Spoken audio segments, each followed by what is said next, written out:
John Wesley అగ్నిలో నుండి రక్షించబడిన దీపం. చరిత్రలో కొన్ని జీవితాలు దేశాల గమనాన్ని మార్చాయి. జాన్ వెస్లీ జీవితం అలాంటి కథ. అతను సాధారణ పాస్టర్ కుమారుడిగా జన్మించాడు, కానీ 2 దేశాలలో ఆధ్యాత్మిక విప్లవం తెచ్చిన వ్యక్తిగా నిలిచిపోయాడు. అతని కథ అగ్నితో మొదలైంది, అగ్నితోనే ముగిసింది. 1703 సంవత్సరం ఇంగ్లాండ్లోని ఎప్వర్త్ గ్రామంలో ఒక బాలుడు జన్మించాడు. అతని పేరు జాన్ వెస్లీ. అతను పాస్టర్ కుటుంబంలో పెరిగాడు. తండ్రి సామ్యూల్, తల్లి సుసన్నా. సుసన్నా అసాధారణ మహిళ. పిల్లల పెంపకంలో చాలా శ్రద్ధ వహించేది. వారికి 19 మంది పిల్లలు పుట్టారు, కానీ చాలామంది చిన్నతనంలోనే మరణించారు.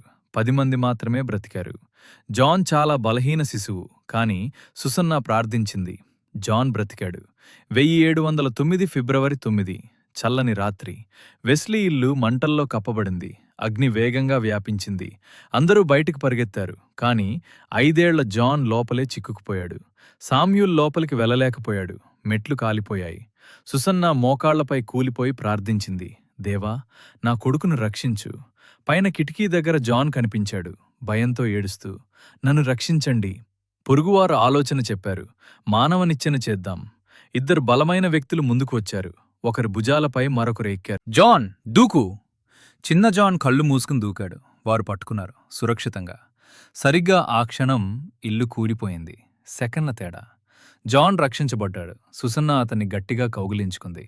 ఆమె అన్నది, ఈ బిడ్డ అగ్నిలో నుండి తీసిన కొమ్మలా ఉన్నాడు. దేవుడు దీన్ని ప్రత్యేక ఉద్దేశం కోసం రక్షించాడు. ఆ మాటలు జాన్ జీవితాన్ని రూపొందించాయి.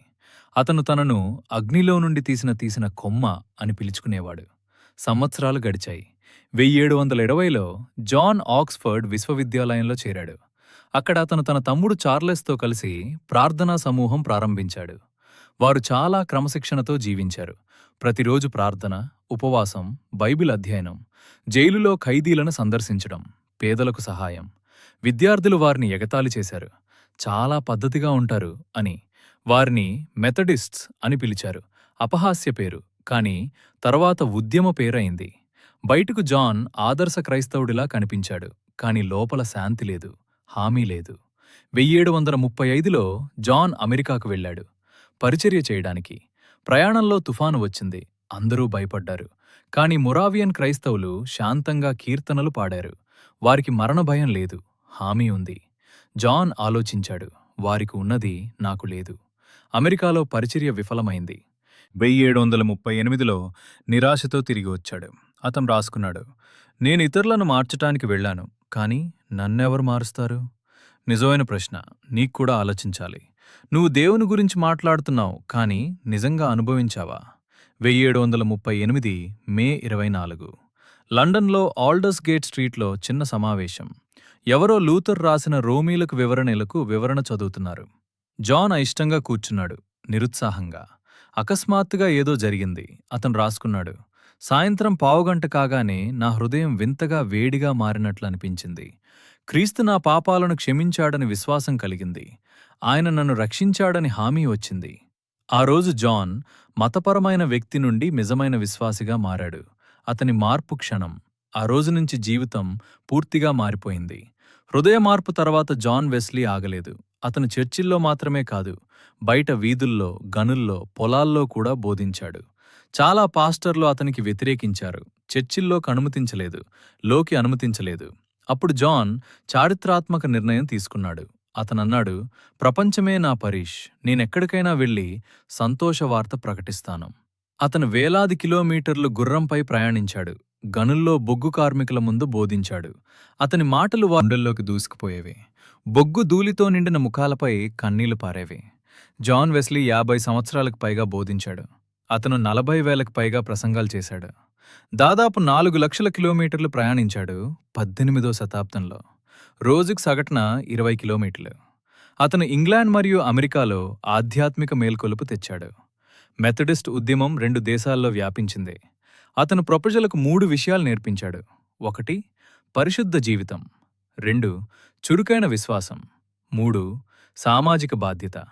అతనన్నాడు, సామర్థ్యం ఉన్నంతవరకు సంపాదించండి, సాధ్యమైనంత ఆదా చేయండి, వీలైనంత ఇవ్వండి. మరో మాట, నీ వంతు పూర్తిగా చెయ్యి, దేవుడు తన వంతు చేస్తాడు. హెచ్చరిక, మీ హృదయంలో అగ్ని మసకబారనివ్వకండి. 1791 మార్చి 2, 87 ఏళ్ల వయసులో జాన్ వెస్లీ మరణించాడు. చనిపోవడానికి ముందు కూడా బైబిల్ చదివాడు, ప్రార్థించాడు, పాటలు పాడాడు. అతని చివరి మాటలు, అందులో గొప్పది దేవుడు మనతోపది, దేవుడు మనతో ఉన్నాడు. అతను అగ్నిలో నుండి రక్షించబడ్డాడు, కాని చివరికి అతనే 2 దేశాలను వెలిగించాడు. అతని మరణం తర్వాత మెథడిస్ట్ ఉద్యమం ప్రపంచవ్యాప్తంగా వ్యాపించింది. ముగింపు: ఈ కథ మీకేం చెప్తోంది? నువ్వు కష్టాల నుండి రక్షించబడ్డావా? అది యాదృచ్ఛికం కాదు. దేవుడు నిన్ను ఒక కారణం కోసం బ్రతికించాడు.